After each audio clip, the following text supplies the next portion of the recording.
정말 기쁘고 행복한, 정확히 해석은 안 되나 아주 즐겁고 행복한 마음이 드는 그런 아름다운 찬양이었습니다. 하나님께서도 기뻐 받으신 줄로 믿습니다. 오늘 본당에 이렇게 오신 분뿐만 아니라 그 외에 온라인에서 또 다른 교육관에서 말씀을 듣는다는 얘기를 들었습니다. 주님의 이름으로 환영하고요. 저는 12년 전에 강남교회 부임해서 송태호 목사님께서 많이 기도해 주시고 또 격려해 주셔서 지금까지 큰 사고 없이 목회를 이어오고 있습니다. 오늘 3주차시라고 들었는데 얼마나 피곤하십니까? 자, 우리 한번 이렇게 인사하겠습니다. 기도하면 하나님이 일하십니다. 한번 인사하겠습니다. 네, 여러분이 이렇게 한 해를 마감하면서 또 새해를 준비하시면서 기도하시는 거는 어떤 의미에서는 영적으로 이렇게 미리 저축을 해놓는 거나 비슷해요. 왜냐하면 저희가 너무나 바쁘기 때문에 기도를 놓칠 때도 많고, 그래서 이게 시간을 정해놓고 기도하시는 거는 정말 귀한 영적 자산이 아닌가 생각합니다. 피곤하시겠지만 기대하시고 이번에 하나님 앞에 기도한 것대로 새해가 펼쳐질 것을 기대하시고 끝까지 완주하시는 은혜가 있기를 주님의 이름으로 축복합니다. 여러분, 오늘 은혜 받으러 오신 거 맞죠? 네, 그냥 완참을 목표로 온 것도 있지만 중요한 거는 이제 은혜를 받아야겠다는 마음일 겁니다. 인간이 하나님의 은혜를 받는 방법이 세 가지가 있다고 합니다. 첫째는 말씀이고, 두 번째는 기도죠. 세 번째는 성례가 있습니다. 성찬과 세례를 받을 때 은혜를 받습니다. 은혜를 받는다는 것은 단순히 어떤 감정이 이렇게 울컥하든지 뭐 이렇게 카타르시스가 느껴진다든지 그런 의미라기보다는 은혜의 주체인 말씀이신 예수님을 만나게 되는 것이죠. 하나님을 경험하게 되는 것이죠.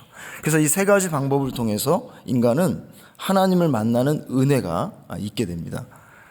따라서 은혜를 사모하는 성도들에게는 이 세 가지 중에 하나라고 볼 수 있는 이 기도가 너무나 중요한 것이죠.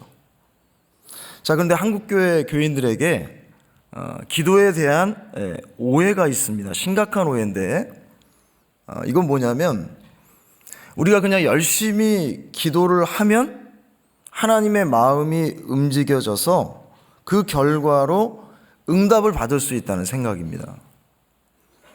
여러분, 물론 우리가 열심히 기도해야 됩니다. 그죠?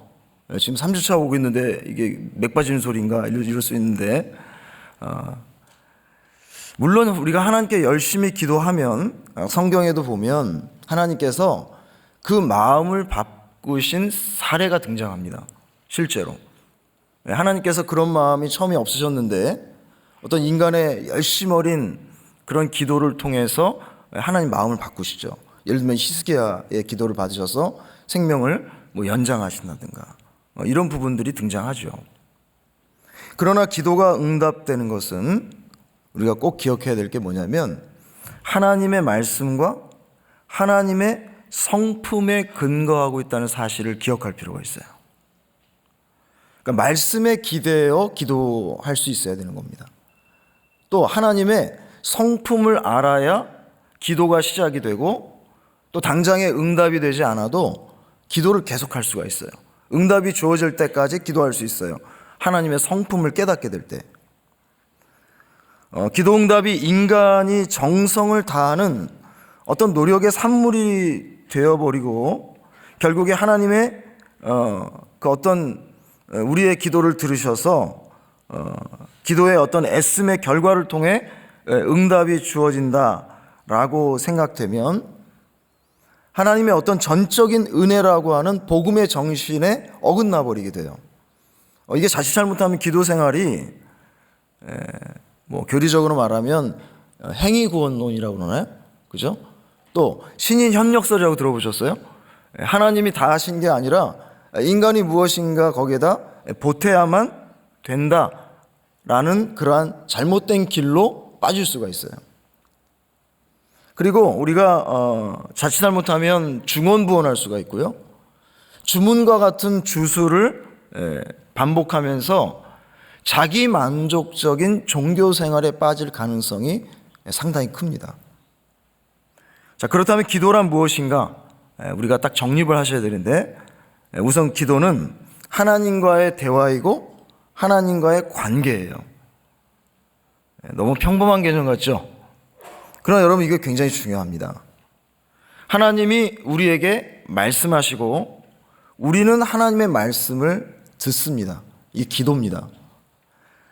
또한 우리가 다시 하나님께 말씀을 드려요. 그러면 하나님은 그것을 듣고 대답을 주셔요. 그게 바로 기도라고 하는 것이죠. 근데 여기에는 어떤 특별한 관계가 전제가 되죠. 그죠? 하나님과 기도하는 인간 사이에 어떤 관계가 형성이 돼야 됩니까? 서로 아는 관계일까요? 어때요? 서로 아는 관계. 잘 알고 있는 관계? 사랑하는 관계가 되어야만 합니다. 우리의 기도가 그냥 내가 하나님을 알고 있고 하나님 살아계신다는 거 알고 있고 존재한다는 것 아는 정도로는 기도가 불가능해요. 마치도 기도를 위급할 때 112에 신고 전화하듯이 아니면 119에 불 꺼달라고 기도하듯이 하는 기도가 되어서는 안 됩니다. 기도라고 하는 것은 사랑하는 관계가 전제가 돼야 돼요. 여러분, 사랑은 다 해보셨죠? 새벽부터 웬 사랑 이야기냐 이럴 수 있는데, 여러분, 사랑하는 관계에 돌입하게 되면 긴 말이 필요 있어요, 없어요? 많은 말이 필요 없습니다. 미사여구가 필요 없고, 사실은 그냥 이렇게 보고만 있어도 좋고, 이렇게 얘기합니다. 왜 말을 안 해? 그냥 이래도 좋아요, 안 좋아요? 사랑을 해봤어야죠. 뭐 말을 하려고 애를 쓰거나 대화를 하려고 애를 쓰거나 뭐 고민하고 말을 만들어내거나 이럴 필요가 사랑하는 관계 안에는 필요가 없어요. 기도라고 하는 것은 하나님과의 기쁨의 대화다 하는 거죠. 여러분, 기도하면 기쁘세요? 내가 기도한다는 것 자체의 어떤 행위에 대해서 기뻐하시는 거예요? 아니면 완주한다는 기쁨이 있는 거예요? 아니면 정말로 하나님과의 관계, 그 하나님과의 사랑의 관계, 거기서 대화하면서 누리는 기쁨이 과연 여러분들이 있는 것입니까? 오늘 저는 왜 하나님께서 기도에 응답해 주시는가 하는 기본적인 질문에 대해서 답을 좀 하려고 합니다. 왜 하나님은 기도하는 사람의 기도를 들으시고 어떤 기도는 응답하지 않는 것 같고 또 어떤 기도는 응답하시는가, 그 부분을 오늘 좀 이야기를 나누려고 합니다. 오늘 사실 본문은 예수님께서 제자들에게 기도를 가르쳐 주시는 내용이에요. 여러분들은 처음에 기도를 어떻게 배우셨습니까? 처음에 기도를 어떻게 시작하셨어요? 저 같은 경우는 중학교 3학년 때부터 교회를 다녔는데 그게 처음이었어요. 중학교 3학년에 교회를 다니기 시작한 것이요. 근데 어느 날 이제 학교가 끝나고 교회를 놀러 갔는데 저쪽 쪽방에서 막 기도 소리가 나는 거예요. 사실은 처음에 너무 무서웠어요. 내가 교회를 잘못 들어왔나? 보니까 그 당시에 이제 선배 형들, 누나들이 모여서 수련회를 준비하는 준비 기도회를 이 쪽방에서 하고 있었어요. 그래서 제가 이제 똑똑 문을 두드렸죠. 그랬더니 선배들이 저보고 들어오라고. 그래서 전 끌려 들어갔어요. 그래서 같이 옆에서 따라서 기도하라고. 그게 저의 첫 번째 기도 시작이었습니다. 처음엔 얼마나 무서웠던지 그냥 따라서 기도하라는 거예요. 그러니까 뭐 무슨 기도를 하는지도 모르겠어요. 막 악을 지르고 막 소리를 지르고 뭐 친아버지도 아닌 것 같은데 아버지 막 하고 막 그렇게 하는 거예요. 그래서 사실은 제가 그 기도를 처음 듣고 기도를 배우기 시작했습니다. 하나님을 아버지라고 부르는구나. 그리고 급할 때는 이렇게 소리를 질러서 기도해도 되는 것이구나. 그리고 나서 수련회를 가서 한월산 기도원이라는 곳으로 갔습니다. 거기 가서 제가 처음으로 학생들과 방언을 받게 됐어요. 이제 하도 거기가 힘드니까 전도사님이 너희들 은혜 안 받으면 못 내려간다 협박을 하셔가지고 비상 임원회의를 소집해가지고 야, 우리가 안 되겠다. 은혜 받아야겠다. 그래서 기도를 시작했는데 한 30분 기도한 것 같은데 나중에 보니까 한 2시간 반이 지났더라고요. 뭐 난리가 났어요. 콧물이 흐르고 눈물이 흐르고 막 성경책까지 밟아가지고 성경책이 찢어지고 그 기도원이 막 들썩들썩 해가지고 문 열고 나가 보니까 그 기도원에 온 사람들이 다 모여 우리를 구경하고 있었어요. 그런 기도 생활이 저는 시작이 됐었습니다. 여러분은 기도를 어떻게 배우셨습니까? 또 교회를 가니까 권사님들은 기도를 이렇게 하시더라고요. 아버지.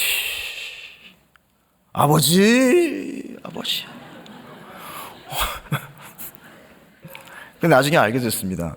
아, 거기에는 많은 의미가 숨겨져 있구나. 섭섭해요. 좋아요. 도와주세요. 살려주세요. 감사합니다. 아버지. 좋아요. 거기 다 들어있다는 걸 알게 됐어요. 자, 여러분은 기도를 어떻게 배우셨습니까? 공동체가 귀한 것은 기도를 배우는 거죠. 기도를 먼저 시작하신 분들이 중요한 것은 기도를 아직 못한 사람들, 입을 열지 못하는 사람들에게 기도를 가르칠 수 있어야 합니다. 새벽 기도 때 특별 기도회잖아요. 어떤 기대감을 가지고 나오셨잖아요. 그러면 여러분 자신을 위해서라도 기도를 크게 하시고 또 아직 기도의 문이 열리지 않은 그런 분들을 위해서 가르치는 마음으로 따라하는 마음으로 기도를 좀 크게 하실 필요가 있어요. 오늘 마지막 주차니까 기도 크게 하시기를 축복합니다. 자, 이런 기도를 예수님께서 제자들에게 가르쳐 주시면서 예화를 덧붙이셨어요. 저는 오늘 그 예화에 대한 이야기를 좀 중점적으로 다루려고 합니다. 이 문제가 풀리면 무엇이든지 구해라. 그리고 성령을 구해라 하는 말씀을 이해할 수 있게 될 것 같아요. 자, 이런 내용이죠. 예화는 어느 날 밤에 긴 여행을 마치고 한 친구가 갑자기 집을 방문합니다. 너무 배가 고프겠죠? 피곤하고. 그래서 먹여서 재워야겠는데 집에 먹을 게 없어요. 그래서 할 수 없이 가까운 친구 집을 방문해서 좀 음식 좀 빌려달라고. 근데 이미 야심한 시각입니다. 거절을 하는 거예요, 친구가. 지금 몇 시인데 지금 이렇게 와가지고 문을 들이냐. 아무리 친구 사이지만 이거 너무한 거 아니야? 우리 애들 깰 건데 안 돼. 이렇게 거절할 수 있는 것이 얼마든지 상식적이고 일반적인데 그 간청함으로 인하여 반드시 친구의 요구를 들어줄 것이다 하는 내용이에요. 여러분 이 내용 다 알고 계시죠?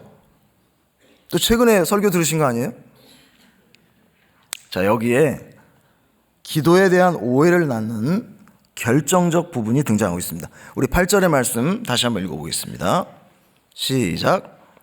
내가 너희에게 말하노니 비록 벗됨으로 인하여서는 면서 주지 아니할지라도 그 간청함을 인하여 일어나 그 요구대로 주리라. 자, 여기 그 간청함으로 인하여라는 부분에 대한 해석이에요. 여러분 이 말을 어떻게 이해하고 계십니까? 자, 여기서 간청한 사람 누구일까요? 간청함의 또 정확한 의미는 과연 뭘까요? 간청한 주체가 누구입니까? 간청하다는 것은 우리가 알고 있는 그 의미일까 하는 것이죠. 더 정확하게 질문하면 간청한 사람은 떡을 빌리러 온 사람일까요? 아니면 떡을 빌려주는 사람일까요? 지금 섣불리 대답하시면 나중에 후회하십니다. 자, 개역 성경에서 간청함이라고 번역된 헬라어 아나이데이아는 도대체 어떤 의미냐는 거예요. 저는 사실 이 예화를 읽으면서 잘 이해가 되지 않았어요. 처음에 친구면 빌려줘야지. 친구가 간청하면 빌려줘야지 당연한 거 아닌가? 뭐 이런 생각도 해보고 또 벗됨으로는 안 해주지만 간청함으로는 또 해준다. 도대체 이 간청함이 뭘까? 궁금증을 갖게 됐어요. 자, 만약 간청한 사람이 떡을 빌리러 온 사람이고 이 간청하다라고 번역된 아나이데이아의 의미가 부끄러워하지 않음 혹은 뻔뻔함 내지는 무자비함이라고 한다면 기도에 대한 오늘 말씀의 결론은 구하는 자의 끈질긴 뻔뻔함이 기도 응답의 결과가 되는 것입니다. 어때요? 그동안 우리가 알고 있던 결론이죠. 어쩌면 오늘 그런 마음 자세로 오신 분도 분명히 있을 거란 말이죠. 그래서 한때 한국교회에 강청기도라는 말이 등장했었습니다. 강청이란 말이 뭐예요? 강하게 요청한다는 뜻이잖아요. 강하게 요구한다. 자, 이러한 해석과 결론을 따른다면 그동안 우리의 기도가 응답되지 않은 것은 더 끈질기게 기도하지 않고 중도에 포기했기 때문이에요. 다소 강력하고 뻔뻔하게 하나님께 구해야 했는데 너무나 겸손하게 공손하게 기도했기 때문에 응답을 안 해주신 거죠. 그죠? 정성이 부족하다. 너 그 정도 기도했건 나는 응답을 안 해. 자, 하나님에 대한 오해도 발생하게 되는 것이죠. 그러니까 그러면 과연 기도의 시간을 늘리면 응답을 받을 수 있을 것인가? 그냥 속된 말로 하나님의 바지꼬랑이를 붙잡고 늘어지면, 그냥 응답해 줄 때까지 늘어지면 과연 하나님이 응답해 주실 것인가? 더 크고 과감하게 목소리를 높여 기도하면 하나님이 과연 응답 허락해 주실 것인가? 여러분 어떻게 생각하세요? 하지만 우리가 간청한 사람을 반대로 떡을 빌려주는 사람이라고 보고 간청함이라고 번역된 헬라어 아나이데이아를 안과 아이데이아의 합성어로 보게 되면 해석과 결론이 완전히 달라집니다. 헬라어 아니라고 하는 것은 부정어입니다. not, 아니다 그런 말이에요. 아이데이아는 부끄러움, 수치입니다. 그래서 수치가 아닌 상태를 말하는 거죠. 바꿔 말하면 명예를 말하는 것입니다. 명예.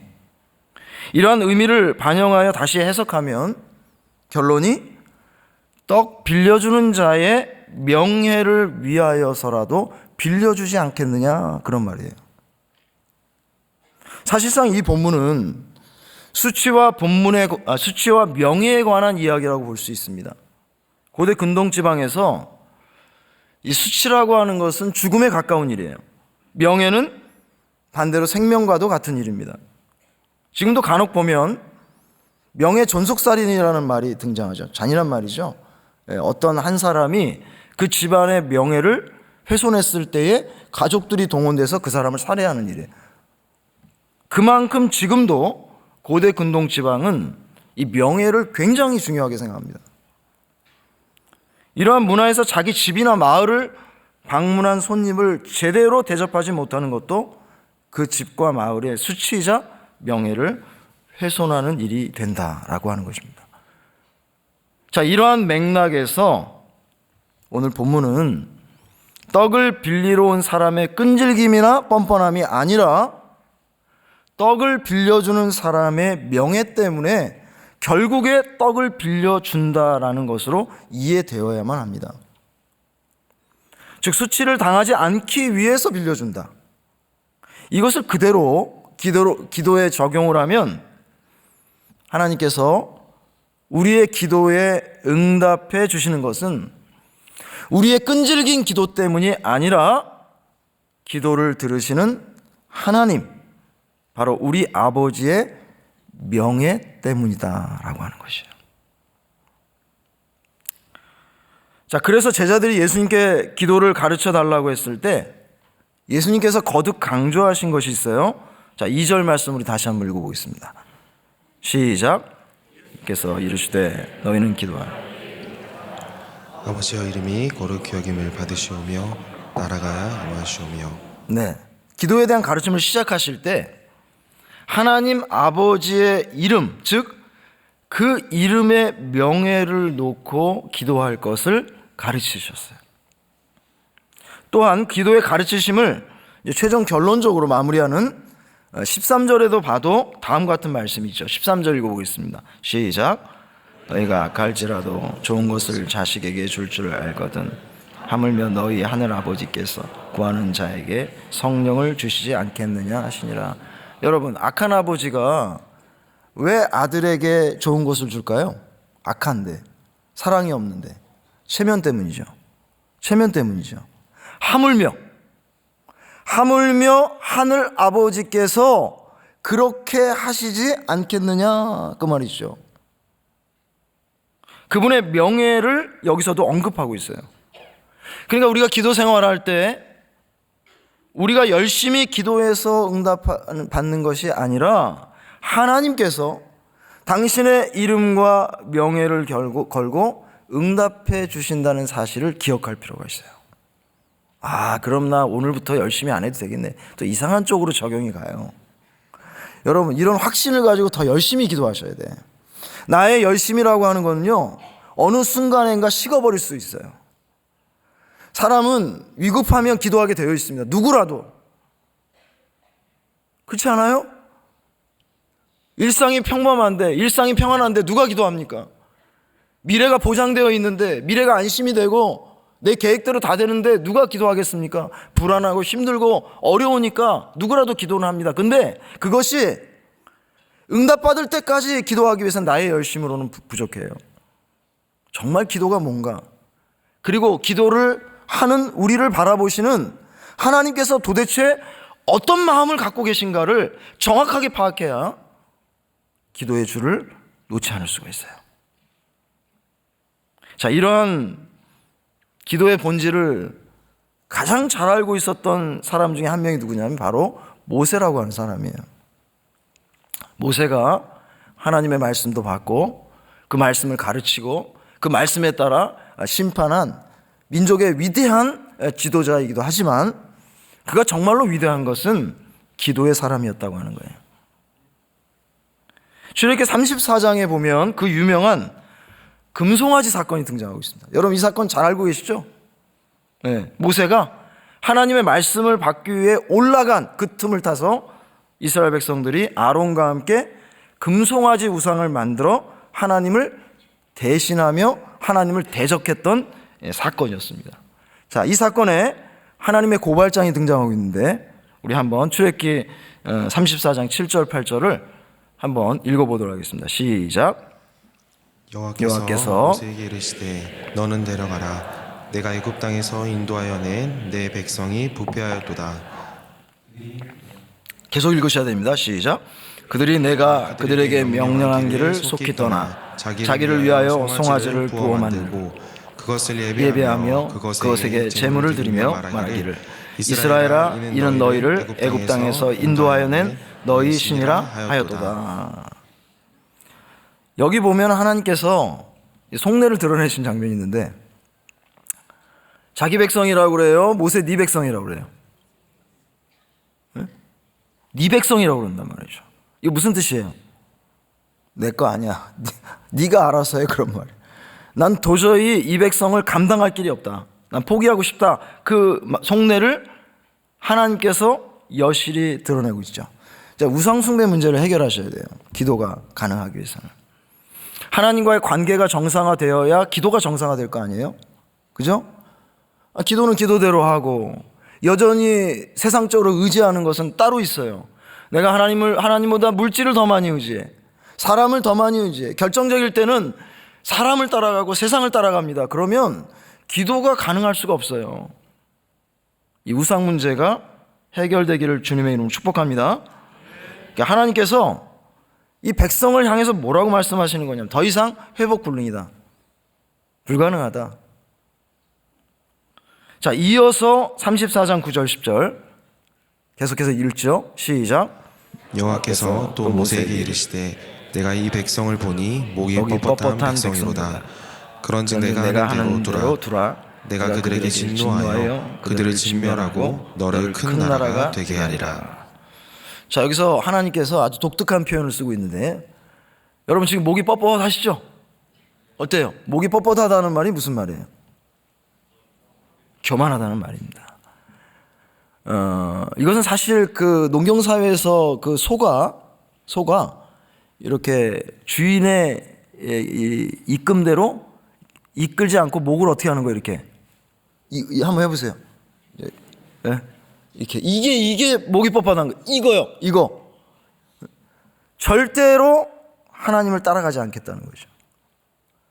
출애굽 사건을 경험하고 홍해가 갈라지는 사건을 경험하고 반석을 쳐서 물을 내시고 만나를 내려주시고 메추라기를 먹여주시고 밤에는 불기둥 낮에는 구름기둥이라고 하는 그 엄청난 기적으로 하나님께서 인도하셨음에도 불구하고 결정적인 순간에는 목을 뻣뻣하게 해서 나는 당신을 절대로 따라가지 않겠다고, 나는 내가 원하는, 내가 바라는 그 신을 따라가겠다라고 하는 그 태도가 집약적으로 드러나 있는 대목이 뭐냐? 목이 뻣뻣하다 하는 말이에요.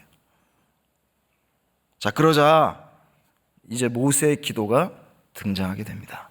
자, 여기에 집중하셔야죠. 우리가 기도를 어떻게 하는지. 자, 한번 조금 길긴 하지만 11절 12절을 이어서 한번 읽어보겠습니다. 시작. 모세가 그의 하나님 여호와께 구하여 이르되 여호와여 어찌하여 그 큰 권능과 강한 손으로 애굽 땅에서 인도하여 내신 주의 백성에게 진노하시나이까. 어찌하여 애굽 사람들이 이르기를 여호와가 자기 백성을 산에서 죽이고 지면에서 진멸하려 악한 의도로 인도하여 내었다고 말하게 하시려 하나이까. 주의 맹렬한 노를 그치시고 그 뜻을 돌이키사 주의 백성에게 이 화를 내리지 마옵소서. 여러분, 여기 모세의 기도에 보면 어찌하여 라고 하는 문구가 반복되고 있어요. 어찌하여. 지금 말로 하면, 지금 우리가 하는 흔한 말로 하면, 아휴 참, 하나님이 되셔가지고 왜 그래요? 아니, 하나님이시잖아. 도대체 어쩌시려고 하나님이 하나님답지 않게 그렇게 하세요? 그리고 또 반복되는 말이 뭡니까? 주의 백성이라는 말이에요. 내 백성 아니고 주님의 백성 아닙니까? 주님의 명예가 달려있는 주님의 백성 아닙니까? 저들이 여기에서 멸망당하고 여기서 죽임을 당한다면 결국에 수치를 당하시는 분은 하나님이시지 않습니까? 라고 마치 성난 아이를 다루듯이 앞뒤 분간이 안 되는 아이를 타이르듯이 모세가 기도를 합니다. 어때요? 너무 좀 이렇게 하나님을 모독하는 것 같습니까? 신성 모독 같습니까?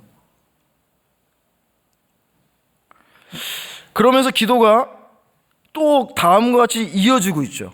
끝나지 않고. 자, 이 부분도 우리가 집중할 필요가 있어요. 한번 읽어보겠습니다. 13절 시작. 주의 종 아브라함과 이삭과 이스라엘을 기억하소서.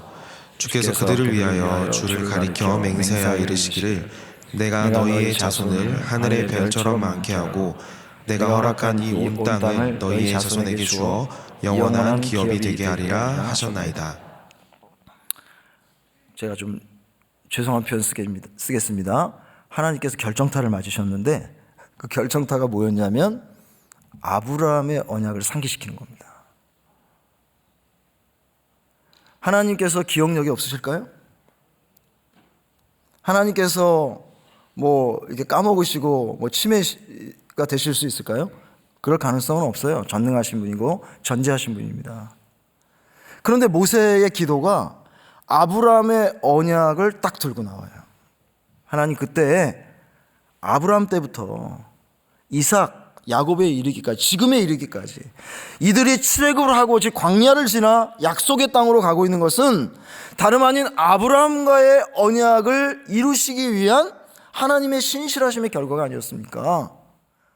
아니 이제 와서 그 언약을 어기시겠다는 말씀입니까? 그 맹세를 스스로 지키시겠다고 그렇게 맹약을 하셔놓고 이제 와서 이들을 죽이시겠다고요? 라고 하나님 앞에 기도를 올려드리는 겁니다. 자, 이러한 기도의 결과가 뭡니까? 14절이죠. 함께 읽겠습니다. 시작. 여호와께서 뜻을 돌이키사 말씀하신 화를 그 백성에게 내리지 아니하시니라. 여러분 정말 대단한 말씀이 아닐 수 없습니다. 이스라엘의 백성에 대한 분노가 극에 달하셨던 하나님께서 모세의 기도를 들으셨어요. 성경에 보면 시건치 아니하시는 하나님, 절대로 변개치 아니하시는 하나님이라고 등장합니다. 자기의 이름과 명예를 걸고 하는 그 모세의 기도를 들으시고 자기의 뜻을 바꾸어 놀라운 응답을 주시는 것을 보게 돼요. 우리가 이 나라 민족을 위해서 어떻게 기도할 것인가? 위기 앞에 선 이 나라를 위해서 어떻게 기도하실 것인가?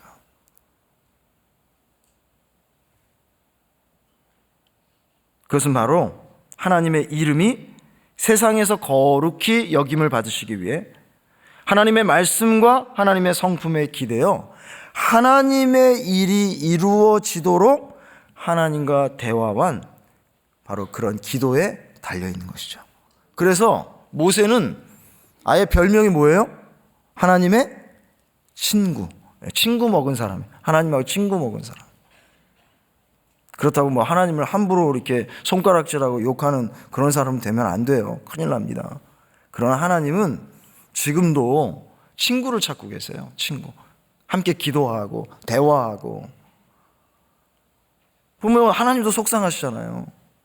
우리는 하나님이 아무런 감정이 없다고 이렇게 선입견을 가지고 있잖아요. 근데 사실은 우리의 성정이 하나님으로부터 왔거든요. 하나님도 마음 아파하시고 하나님도 속상해 하시고요. 하나님도 우리를 향한 뜨거운 사랑에 불타 계시잖아요. 이게 다 감정적 요소잖아요. 그럼 하나님의 말도 들어봐야죠. 이민족을 향한 하나님의 말, 내가 몰랐던 내 자신에 대한 하나님의 말, 그리고 내 가정을 향하신 그 하나님의 감정, 어떤 윤리적이고 도덕적이고 교리적인 그런 말 말고 내가 정말 너를 보면 안타깝다. 내가 너의 가정을 보면 정말 안타깝다. 이 나라 이민족이 꺼져가는 이 나라 이민족이 복음의 말씀을 통하여 100년 전에 벌써 사라졌어도 사라질 이민족이 하나님의 말씀으로 살아나서 이 나라를 대세상 국가로 세워서 아시아와 세계 열방을 하나님의 나라로 만들려는 게 나의 꿈이었는데, 나의 비전이었는데 참으로 속상하구나 하는 그런 하나님의 마음을 헤아릴 줄 아는 친구의 관계가 돼야죠. 여러분, 배우자한테 말 못하는 것도 친구한테는 말할 수 있더라고요. 부모한테 말 못하는 거 친구한테 얼마든지 말할 수 있습니다. 그런 친구가 필요하죠. 영적인 친구가. 여러분, 어쩔 때는요, 그 가까운 친구한테도 말 못하고 친구한테도 배신당할 때 우리가 갈 곳은 어디입니까, 여러분? 하나님을 친구 삼아서 나의 속사정도 하나님께 아뢰지만 하나님의 그 아픈 마음도 기도 가운데 발견할 수 있는 여러분 되시기를 주님의 이름으로 축복합니다. 자, 이러한 기도의 정신을 잘 알고 기도했던 사람이 또 한 명이 있죠. 누가 있습니까? 기도의 사람? 다윗이 있죠. 다윗. 다윗은 물론 골리앗 물리친 용장입니다. 이스라엘 땅을 통일시켰던 뿐만 아니라 주위 인근의 나라들을 다 조공받고 정말 태평성대를 이루었던 최고의 정치적 군사적 왕입니다. 그럼에도 불구하고 성경은 그를 기도의 사람으로 규정하고 있어요. 기도의 사람. 시편의 기도문이 너무나 많이 등장하잖아요. 다윗은 하나님의 이름과 그분의 성품을 다음과 같이 노래하는데, 여러분 시편 23편은 다 암송하시죠? 한번 암송해 볼까요? 한번 읽어보겠습니다. 시작. 여호와는 나의 목자시니 내게 부족함이 없으리로다. 그가 나를 푸른 풀밭에 누이시며 쉴만한 물가로 인도하시는도다. 내 영혼을 소생시키시고 자기 이름을 위하여 의의 길로 인도하시는도다. 내가 사망의 음침한 골짜기로 다닐지라도 해를 두려워하지 않을 것은 주께서 나와 함께 하심이라. 주의 지팡이와 막대기가 나를 안위하시나이다. 주께서 내 원수의 목전에서 내게 상을 차려주시고 기름을 내 머리에 부으셨으니 내 잔이 넘치나이다. 내 평생의 선하심과 인자하심이 반드시 나를 따르니 내가 여호와의 집에 영원히 거하리로다. 여호와라고 하는 그 이름을 위하여, 자기 자신의 이름 때문에 나 같은 것도, 나 같은 인생도 결국에는 옳다, 의롭다 하는 길로 인도해 주신다는 거예요. 나의 평생이 불안하지만 지금까지 살아온 내 경험과 내 지식과 내 은사를 가지고도 감당할 길 없는 깜깜한 인생길이 앞두고 펼쳐질 것이지만 그 하나님의 성품, 한번 불러주시면 끝까지 책임지시는 성품, 한번 책임지시겠다고 하면 어떠한 상황에서도, 심지어 내가 불성실하고 내가 그분을 배신하는 한이 있더라도 끝까지 책임지시는 그 선하심과 그 인자하심이 반드시 나를 따를 것을 확신하기에 나는 아무런 부족함이 없습니다. 이렇게 고백하는 거죠. 하나님께서 너무 기뻐 받으시는 기도죠. 왜냐? 하나님의 성품을 건드리는 기도거든요. 하나님이 누구신가를 정확하게 알고 하는 기도이거든요. 여러분, 다윗은 도덕적으로 깨끗한 사람이었습니까? 윤리적으로 깨끗한 사람이었습니까? 그는 어쩌면 10계명의 1계명부터 10계명까지 다 어긴 사람이에요. 따지고 보면 자신의 그 욕망을 이기지 못해서 얼마든지 자신의 욕망을 다른 방법으로 채울 수 있었음에도 불구하고 가장 적나라한 방식으로, 인간의 가장 극악한 방식으로 그 충성된 신하 우리아의 아내 밧세바를 취하게 되죠. 우리아는 또 죽이잖아요. 그랬던 사람이 다윗입니다. 나중에 가면은 태평선대 때에 군사를 계수하여서 백성들을 재앙으로 몰고 갔던 군주입니다. 백성들을 평안하게 인도해야 될, 백성들을 안전하게 풍요롭게 인도해야 될 왕이 결국에는 백성들을 불안에 몰고 가고 병을 들게 하고 죽게 만들었던 장본인이 누구예요? 다윗이에요. 그런데 그런 인생에 왜 부족함이 없습니까? 하나님 때문이고, 그 하나님에 기대어 기도했던 기도의 삶이 그의 삶에 있었기 때문이죠. 성품의 근거에서. 그래서 다윗은 죽음의 골짜기를 다녀도 해를 당하지 않고 원수의 목전에서도 오히려 풍성한 식탁을 누리는 그런 영적인 사람으로 변화가 된 것이죠.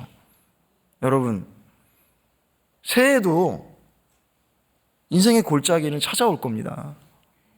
그냥 시간이 지난다고 모든 게 자연스럽게 해결되지는 않을 거예요. 뭐 내년 25년이 되면 어려움이 갑자기 사라져버리고 모든 게 다 저절로 해결된다, 그렇지는 않을 겁니다. 여전히 인생의 또 다른 골짜기가 우리를 기다리고 있을지 몰라요. 우리를 숨막히게 하고 힘들게 할지 몰라요. 그럴 때 우리가 할 수 있는 것은 하나밖에 없어요. 신실하신 하나님, 성실하신 하나님, 헤세드의 하나님을 기도 가운데 다시 만나는 겁니다. 다시 확신하는 겁니다. 그래서 거짓된 두려움에서 벗어나셔야 돼요. 거짓된 상상력에서 벗어나셔야 돼요. 이 세상이 주는 잘못된 정보, 세상은 망할 것이다, 망하지 않습니다. 하나님이 계시기 때문에. 또 한 가지, 세상은 저절로 잘 될 것이다 라고 하는 유언비어도 피하셔야 돼요. 하나님은 살아계시고, 하나님은 나를 바라보고 계시고, 하나님은 오늘 나를 통해서, 우리 교회를 통해서 반드시 신실하게 일하시는 하나님이시다 라는 것을 기도를 통해 발견하는 여러분 되시기를 간절히 소망합니다. 다윗의 별명은 뭔가요? 하나님의 마음에 합한 사람. 이런 사람이 되시기를 주님으로 축복합니다. 기도는 그냥 달라고만 하고 궁색할 때 받기만 하고 또 위기 모면하는, 그게 기도 생활이 아니에요. 기도의 목표는 하나님의 친구가 되고 하나님의 마음에 합해버리는 거예요. 여러분, 아브라함 이야기를 이렇게 읽어보면 이삭 바치고 난 다음에는요, 특별한 어떤 순종이나 믿음의 삶이 따로 등장하지 않아요. 왜 그러냐면 일상 자체가 그냥 하나님을 따라가는 삶으로 완전히 변화돼 버려요. 기도를 하게 되면, 하나님을 따라가는 삶이 되면 그 사람이 하나님의 일을 하고 있는 사람이 되는 거예요. 기도는 하나님이 어떤 분이신지를 실제적으로 알게 하는 하나님의 귀한 선물입니다. 그렇기 때문에 하나님은 우리를 늘 기도의 자리로 몰고 갔어요. 예를 들면 물질의 문제 때문에 기도하게 하시고, 건강의 문제 때문에 기도하게 하시고, 관계의 문제 때문에 기도하게 하시고, 뿐만 아니라 내 내면에 해결되지 않는 그런 우울함이나 공황장애나 그런 자살 충동이나 여러 가지 극복하기 어려운 문제로 하나님께서 우리를 기도의 자리로 몰고 가세요. 그래서 그 기도의 자리를 통해 하나님을 더 깊이 깨닫게 하십니다. 그러면서 우리로 하여금 내가 사랑했던 것, 난 저거 없으면 죽을 수밖에 없다라고 생각했던 것으로부터 벗어나 결국에는 하나님을 사랑하는 사람으로 우리를 변화시켜 주세요. 기도하시면요, 하나님은 받는 분이 아니고 주시는 분이구나 하는 걸 깨닫게 돼요. 기도를 하시게 되면 하나님은 시험을 주시는 분이 아니라 해결하시는 하나님이구나 하는 것을 발견하게 됩니다. 무엇보다도 이 나라는 존재 자체를 사랑하시고 교제하기를 원하시는 하나님이라는 사실을 깊이 깨닫게 됩니다. 하나님의 이름 속에, 예수의 이름 속에 담긴 그분의 성품과 사역에 기대어 하나님의 친구로 혹은 하나님의 마음에 합한 사람으로 친밀하게 대화하며 기도할 때 놀라운 기도의 응답의 역사가 있는 줄로 믿으시기를 축복합니다. 여러분, 고아는 울지 않는다는 말이 있어요. 우리 강남교회 근처에 성로원이라는 고아원이 있습니다. 이 아이들을 보면 참 가슴 아픈 게 뭐냐면, 힘들면 힘들다, 아프면 아프다, 슬프면 울고 그래야 되는데 이 아이들은 표정이 항상 똑같아요. 그게 너무 가슴 아파요. 여러분, 고아는 왜 울지 않을까요? 처음에는 울었겠죠. 그런데 고아는 울어도 그 울음을 누군가 들어줘야 되는데, 들어주고 위로해주고 다독거려줘야 되는데 그럴 사람이 없으니까 울어도 소용이 없구나. 그래서 울지 않는 거예요. 여러분, 우리는 고아가 아니잖아요. 그죠? 우리는 하나님이 우리의 뭐가 되세요? 아버지가 되세요. 그리고 여러분은 하나님의 자식들이에요. 그리고 그리스도인은 예수의 이름에 명예가 걸린 분들이에요. 하나님께서 그리스도인들 함부로 놔두시지 않습니다. 조금 게으르다고, 조금 불성실하다고 포기하시지 않습니다. 그러려면 애초에 예수 그리스도를 우리 가운데 주시지도 않았고 십자가에 죽이시지도 않았어요. 하나님, 예수가 머리로 있는 교회의 명예, 그 수치에 관련해서 절대로 가만히 계시지 않습니다. 비록 교회가 세상으로부터 욕을 먹고 그리스도인들이 손가락질 당한다 할지라도 하나님의 관심사는 언제나 교회와 그리스도인이 있고, 교회와 그리스도인을 통하여, 그 기도하는 사람들을 통하여 이루실 것이 확실하기 때문에 하나님께서 반드시 책임지시고 인도하신 줄 믿고 기도하는 여러분 되기를 간절히 소망합니다. 내가 하나님을 사랑하고 하나님이 나를 정말 죽도록 사랑하시는 그런 분이라는 사실을 깨닫게 되면 그 전제하에 다음과 같은 약속의 말씀을 주셨어요. 이 말씀 읽고 말씀 마치도록 하겠습니다. 네, 이 말씀 한번 요한복음 14장 13절 14절입니다. 함께 읽겠습니다. 시작. 너희가 내 이름으로 무엇을 구하든지 내가 행하리니 이는 아버지로 하여금 아들로 말미암아 영광을 받으시게 하려 함이라. 내 이름으로 무엇이든지 내게 구하면 내가 행하리라. 아멘이시죠? 어떻게 구하래요? 이건 구하고 이건 구하지 말래요? 아니죠? 여러분, 급하면 따질 게 없어요. 그냥 다 구하세요. 무엇이든지 구하세요. 그러면 아버지가 알아서 해결해 주십니다. 주실 거 주시고. 근데 기도를 안 하면 어떻게 될까요? 이루어져도 그게 하나님이 주신 줄 몰라요. 그러니까 새해부터는 무엇이든지 구하세요. 작은 일도 기도하세요. 큰 일뿐만 아니라 가정 일도, 직장 일도, 배우자의 일도, 그 어떠한 일도, 또 내가 할 수 있다, 나는 얼마든지 할 수 있다라고 하는 일조차도 하나님 앞에 기도하고, 당연히 나라와 민족과 열방을 향하여서 기도하고 하나님의 마음을 깨닫게 되면 하나님께서 지금까지 사용하셨던 여러분들보다 앞으로 더욱더 아름답고 풍성하게 사용하실 줄로 믿습니다. 자, 우리 말씀을 생각하며 우리 찬양하고 기도의 자리로 나아가도록 하겠습니다.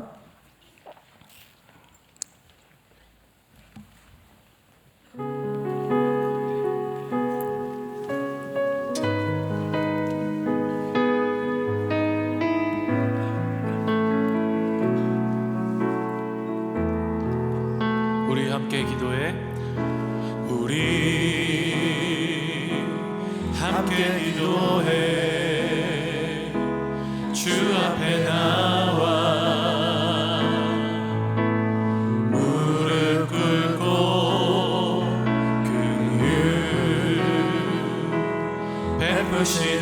주 하늘을 향해 두 손 들고 하늘 문이 열리고 은혜의 비출기 이 땅 가득 내리도록 마침내 주 오셔서 의의 비출기 우리 위에 부으시도록 우리 함께 기도해. 우리 함께 기도해. 주 앞에 나와 무릎 꿇고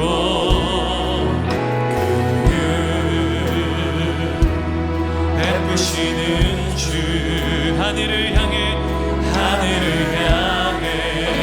함께 두 손 들고 찬양합니다. 두 손 들고 하늘 문이 열리고 은혜의 비출기 이 땅 가득 내리도록 마침내 주 오셔서 은혜의 비출기 우리 위에 부으시도록 하늘 문이 열리고 은혜의 비출기 이 땅 가득 내리도록 마침내 주 오셔서 의의 비출기 우리 위에 부으시 우리 간절한 마음으로 고백합니다. 나는 믿네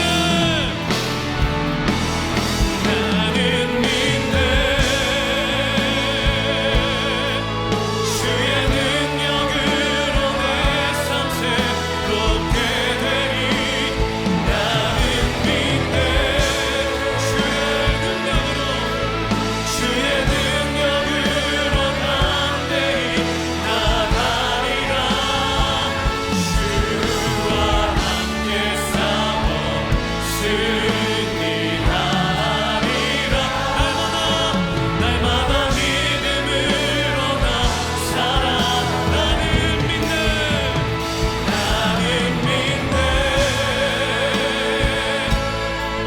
주의 능력으로 내 삶 새롭게 되리. 나는 믿네 주의 능력으로 담대히 나가. 주와 함께 싸워 승리하. 날마다 믿음으로 나 살아가리. 아멘. 내게 허락하신 시련을 통해 나의 믿음 더욱 강하게 자라나고 험한 산과 골짜기 지나는 동안 주께 더 가까이 나를 이끄시네. 내가 겪는 시련이 어렵고 힘겨워도 내 주님보다 크지 않네.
주의 능력으로 내 삶 새롭게 되리. 나는 믿네. 주의 능력으로 담대히 나가리라. 주와 함께 승리하리라. 날마다 믿음으로 나 살아가리. 사랑하는 성도 여러분, 힘들면 힘들다고 하나님 앞에 말해야 합니다. 소리라도 지르셔야 합니다. 하나님 못 그래요. 하나님이 싫어하면서 못 그래요. 날 위하여 십자가에 죽으시고 아들까지 아끼셨다고 하는데 내 삶은 왜 이 모양이에요? 하나님, 하나님 왜 그래요? 하나님 왜 나한테만 그래요? 라고 하나님께 기도하셔야 합니다. 이 시간 기도할 때 여러분 개인의 문제가 있을 겁니다. 근데 그 개인의 문제는 여러분 개인으로 끝나지가 않아요. 그 여러분의 가정과 연결되어 있고 이 공동체와 연결이 되어 있고 이 나라 이민족과 연결되어 있는 일입니다.